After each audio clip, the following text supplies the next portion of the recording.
Plane crash in Brazil, all 62 bodies have been recovered. Land title certificates officially have a new name. Information can be accessed via QR code.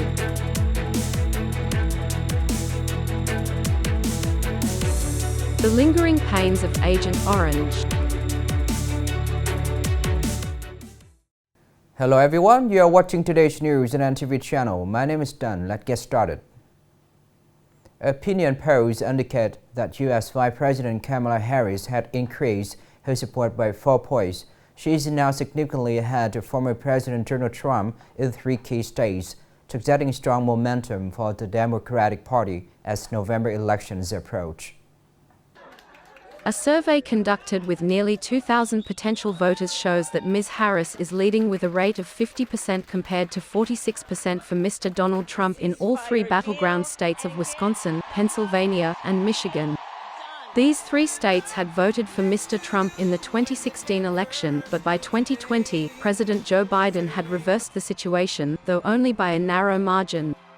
The survey results are a positive signal for the Democratic Party, as Vice President Kamala Harris and Governor Tim Walz continue to intensify their campaign efforts through a series of events in the battleground states that are likely to determine the outcome of the election.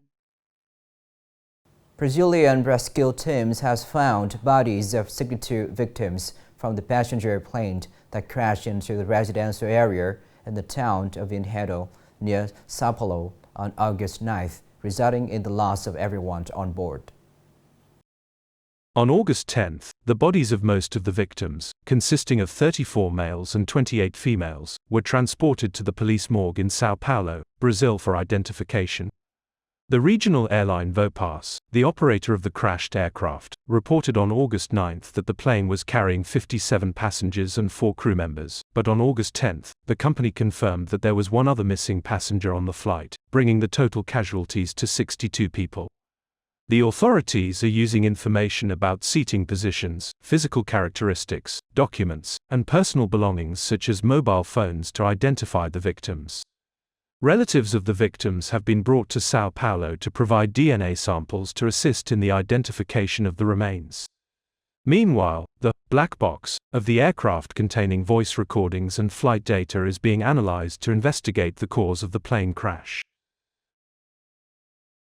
According to a 2024 land law, land title certificates, also known as red books, have been given a new name. And information about red books can now also be accessed via QR code. According to the 2024 land law, effective from August 1st, the Certificate of Land Use Rights and Ownership of Assets Attached to Land, commonly known as the Red Book, is the legal document used by the state to confirm legal land use rights and ownership of assets attached to the land. The major changes on the new certificates are the inclusion of a QR code and the reduction from 4 pages to 2 pages. Page 1 includes the national emblem, national title, the text, Certificate of Land Use Rights and Ownership of Assets Attached to Land, the QR code, etc. Page 2 includes the land plot diagram, assets attached to the land, and any changes made after the issuance of the certificate. The QR code printed on the certificate is used to store and display the detailed information of the certificate and the QR code management information. Coming up next are some updated news. According to statistics from the General Department of Customs, the textile and apparel export turnover in July reached $4.29 billion, up 12.4% compared to the same period last year. This is the first month this year that the textile and apparel export turnover has exceeded the $4 billion mark and also the highest monthly turnover in the last 3 years.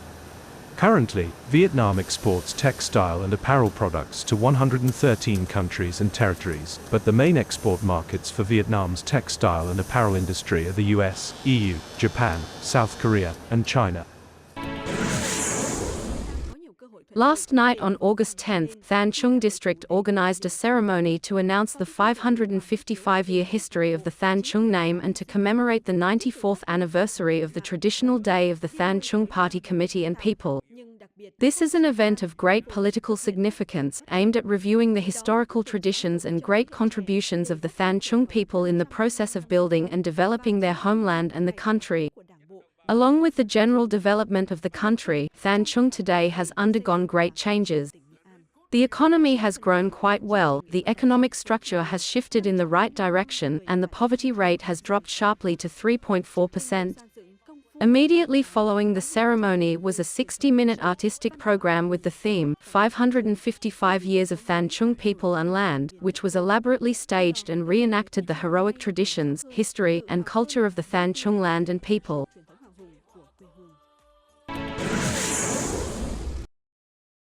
The world's leading online travel platform TripAdvisor has announced the Traveller's Choice Awards Best of the Best Things to Do.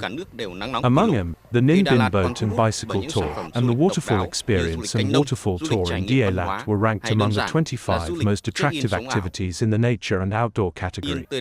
TripAdvisor described Ninh Bình as an ideal destination to enjoy a fresh and peaceful atmosphere, while the website said that if you love nature, admire majestic waterfalls, and are passionate about exciting experiences, the zipline and waterfall tour in Đà Lạt is perfect for you.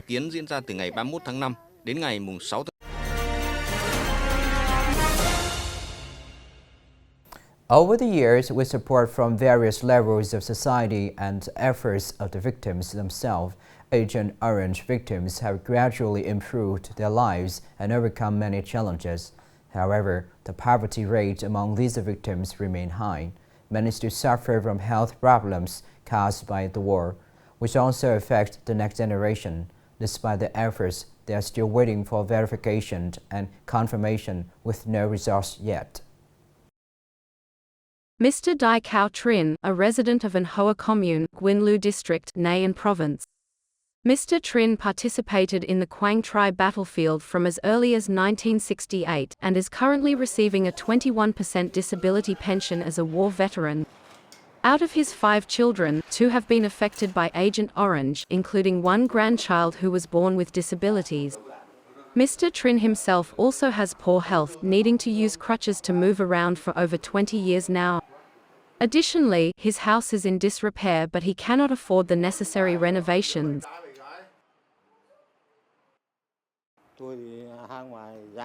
I and my wife are now old and sick usually. Our house is constantly leaking and in disrepair, but I don't have money to fix it.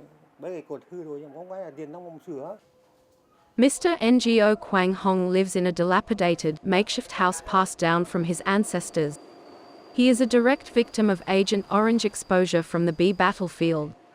By now, he is no longer a normal person, aimlessly wandering around the neighborhood to collect scrap. The family has 5 children, one of whom passed away at the age of 9 due to congenital Agent Orange-related complications. The remaining 4 children and 5 grandchildren are affected to varying degrees, with 1 grandchild also having passed away. All 3 generations of my family have been exposed to Agent Orange, with one having passed away and others not in a sound state of mind. It's been extremely difficult. Those who participated in the resistance war but have not yet received the appropriate benefits have submitted written reports to the central government, but these issues have still not been resolved. And the 3rd generation affected have also reported the cases, but they have not received any assistance so far. Nghệ An is one of the provinces with a large number of people who participated in and served in combat operations in areas contaminated by Agent Orange. Over the years, the party and the state have issued many policies to provide benefits to those who participated in the resistance war and were exposed to chemical toxins, as well as their children. However, during the implementation process, there have been many difficulties that have prevented many victims from receiving the benefits. This is the end of the show today. Thank you for watching.